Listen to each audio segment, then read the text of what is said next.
welcome to the Astrology and Spirituality Show for week commencing the 9th of August with Alyssa and Patrick Arundell. We hope you're doing well. How are you reacting to the energy of last week's new moon, which occurred in the sign of Leo? Because, of course, it was square the restless, disruptive energies of Uranus. And those two are still in a right angle as we begin this week on Monday. But if you have yet to watch my deep dive video about this, please see the link below and you can watch it and also get your insight for your Zodiac sign for the next month. But this week, the Sun is actually forging quite an obtuse angle to Neptune. Neptune's the planet of dreams, the planet of mystery, the planet of healing. And it is the ruling planet of Pisces, and that's where it's located at the moment. So the Sun in the passionate and fiery home zone of Leo is diminuted a little bit by this swirling mist of Neptune. And one of the recent questions that's been posed to us has been from Nick, saying, why do we have so much apparent dishonesty in public office? And I do think it is the energy of Neptune has been enormously powerful over the last few years. It's been in the sign of Pisces since 2012. And Neptune can be a kind of trickster influence, particularly when it angles to planets like Mercury of communication. So this energy with the Sun could make us feel a little bit drained. It may be more difficult to be quite as collected and energized with that Leo Sun energy as we would like. But Venus and Pluto are forging a delightful link this week. So if we want to celebrate the relationships that really draw us close or where we really feel a depth of connection, then that's certainly something we can do. Now, in terms of the Hermetic wheel, we have a change going on this week. So day one, it's still the 6 of... Yeah, so we're still following on from last week's energy with the 6 of Wands, which was about victory, feeling like we're really purposeful, people celebrating us, maybe public recognition and awards. And for the first half of the week, that carries on. But on the 12th, we are shifting into the 7 of Wands. The 7 of Wands really asks us to stand our ground. If we are going to come up with a point of view, we may be asked to fact check that. Where did we get our information from? So we could be challenged. And it's just about really standing, holding our ground, really, for the second half of the week. It's not a negative thing. Sometimes healthy competition can really push us forwards, but we've got to stand firm and a little bit stronger this week. I really love that. That's fantastic. And it feeds into the winner of the birthday solar return analysis. Now, we've had a few entries this week, so we've had to dip into the celestial hat. And the winner is Janet C., who was born on the 12th of August, 1963 in Bells Hill in Scotland at 8:24 a.m.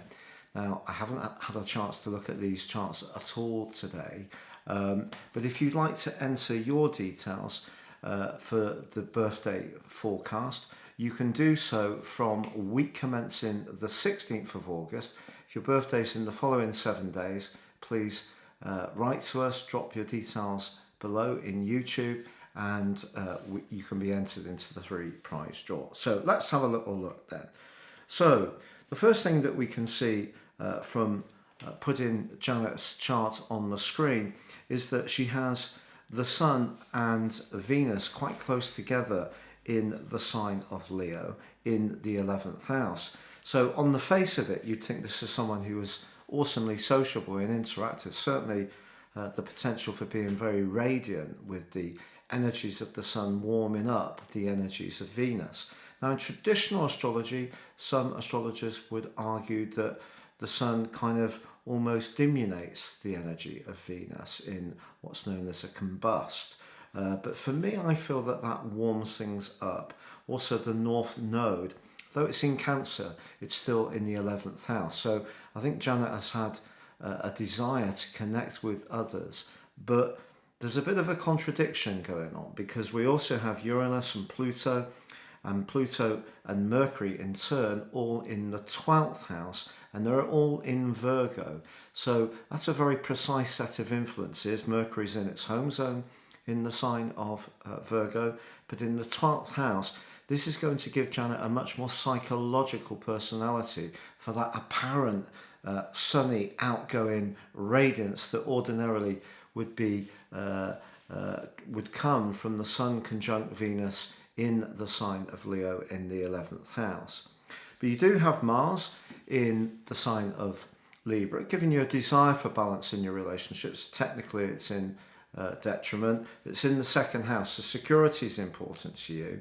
And I just think when it comes to your emotional world, I feel that you're someone who possibly is very good at understanding the human nature of others. You can probably dive deep into people's personalities, and you're probably a very analytical person yourself, Janet, I feel. You have Saturn at 19 degrees in Aquarius, so next year you're going to start your your Saturn return. This will be your second. But you also have the moon in the sign of Taurus. Now, the moon likes being in Taurus very much, but it is squared by Saturn. So a fifth house Saturn square with the moon in the ninth house means that you could be someone who, especially with that 12th house energy, may have a little bit more of a shy side, may at times feel a little bit even quite cautious in your approach to your relationships. But the moon in Taurus is lovely. Your moon is actually very, very close to Alyssa's, which is 20 degrees in the sign of Taurus. Conjunct my vertex, so a little bit of astrological techno speak there. But with the moon in the ninth house, that has probably given you a great love of learning things, or at least sort of continuing to sort of feel that you're a free spirit in your home zone. So let's just have a little bit of a look at what's going on for you this year. So you have the moon. Your solar return actually occurs on the 11th, the day before your birthday. The 11th is quite a big and important day in the Arundell household because it's the day we met, which will be 4 years ago this week. We'd been speaking for 3 years before we met. If you'd like to check out the story of our relationship, Alyssa will leave the link beneath this video, and there is a short video you can watch. Yeah, so you share your solar return birthday with our anniversary, so that's nice. And also the date that my mum passed, but an important day for us in general. But it comes round a day before your birthday because the sun gets back to the point it was when you were born at 18 degrees 52 minutes, just that one day earlier this year. So let's just have a little quick look at what's going on for you. So in terms of your ascendant is in Virgo, which is a sign that you have a real affinity for, I feel, that meticulous side of your nature. But you have the moon and Venus conjunct there in the first house. In some way or another in the next year, Janet, I think you're going to want to remodel your home environment, your personal presentation. There's something in the works that could be quite exciting, and because these two are also forging a trine with the moving Pluto in the sky, maybe, which is in your fourth house, maybe it is at home that things are changing. You also have Neptune right on your seventh house cusp, so something quite mystical could be happening in a relationship, or it may be that you find it a little bit difficult to know where you stand with someone you encounter because Neptune's opposite not just your ascendant but also the moon and Venus. So your sensitivity around relationships this year is going to be very, very strong. But you do have a cluster of influences: Uranus, Black Moon, Lilith, Ceres, the North Node, all in the ninth house. So, we've all had this situation where we haven't been able to freely associate as much as we would like, and I think that in some way or another you might want to break out and do something different. But it wouldn't surprise me if you're visiting old haunts, perhaps going back to Scotland. You don't live in Scotland anymore, you're based down near Letchworth and in England, and it wouldn't surprise me if you were feeling quite nostalgic and even doing some research into your family tree, or just sort of keeping more in touch with people from your former life. So I hope that gives you a flavour, Janet. I really don't do any prep on these because it makes it a little bit more dangerous for me, which I like a bit of that, just being on the edge. Now, as this week ends, we do have a quarter moon which occurs in the sign of Scorpio, which of course dives deep. Anyone who's a bit clingy, jealous, possessive, plays games could sort of turn us off towards the end of this week. But there is a beautiful link between the North Node in Gemini, still rotating backwards of course, and the more stabilising link of Saturn. So Saturn actually is in a quincunx with Mars. So along with that quincunx between Neptune and the Sun, I think energy is going to be at a premium. And this is why I'm going to make a controversial announcement which may upset some of my colleagues. A lot of people talk about things about Lionsgate. I just don't buy into it at all. It's not there for me, this 8-8 stuff. I just don't get it. I've got to be very honest. So if we took that new moon just on its own and said the Leo new moon and its home sign, the sun's home sign of Leo, is the most influential sun new moon of the whole year. The most influential moon new moon is Cancer, of course, because the moon governs Cancer. But you could say that there's going to be this awesome amount of energy to be proud, to be charismatic, to be creative, to embrace joy and pleasure and all the rest of it. Good, let's go for it. We all need a bit of those things. But Mars is quincunx in Saturn, so that's driving with the handbrake on. Neptune quincunx in the Sun, creating some sort of a lack of energy, a kind of dissipation of our energy. So I feel that some of these concepts usually coming from some of my younger colleagues, not necessarily my more learned colleagues. I just don't buy into Lionsgate, I must say, and I'll probably make myself unpopular by saying so.